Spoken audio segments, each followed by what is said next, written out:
Isa akong malalakbay sa mundo ng kawalan. May misyon na hanapin ang liwanag at kaningingan. Hindi ako nagpatinag sa kasalatan at paghihirap, dahil ang isip ko ay nakatuon sa aking mga pangarap. Umihip pa ang malakas na hangin at umagsak ang ulanan. Ang simpleng paghampas ay naging bagyo na sa kalaunan. Mahirap ang pigilin ang pagdaloy ng baha, sapagkat may kasama ng galit ang pagraragasa. Sa aking sariling kakayahan ay hinarap ko ang agos. Kumampay ng kumapay hanggang ako'y napagod. Hindi ko na maigalaw ang mga bisig ko at tuhod, kung kaya ang nanginginig kong katawan ay tinangay na ng agos. Ngunit sa gitna ng yak ay may bangkang dumating. Hindi ko napansin kaagad at hindi ko alam kung saan ang galing. Basta may kamay na nakaunat at handa akong sagipin. Hanggang sa nabawalang tubig ko patuluyang palayain.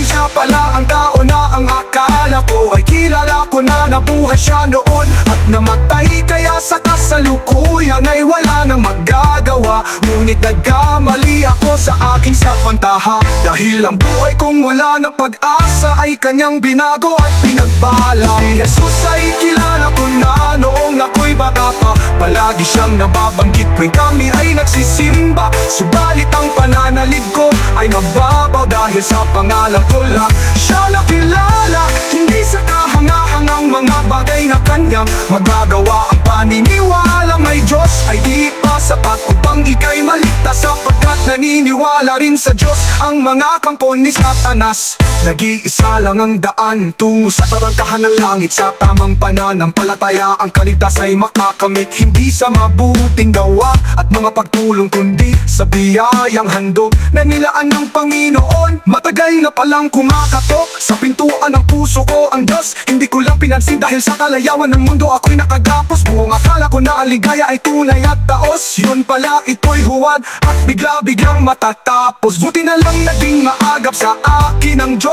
Bago pa nahuli ang lahat, nakilala ko si Jesus, ang taong naghirap at nabayubay sa krus, upang ang lahat ng kasalanan ko ay matubos.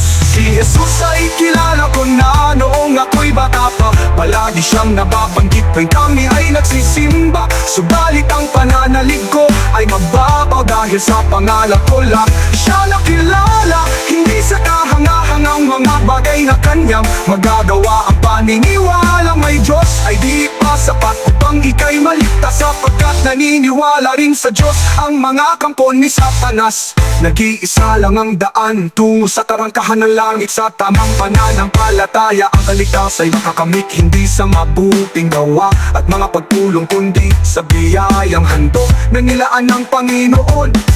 Ngayon ako'y malalakbay na may misyon na taglay ang tanglawa ng mga kaluluwang naliligaw, ang dalhin sa tunay na landas ng buhay.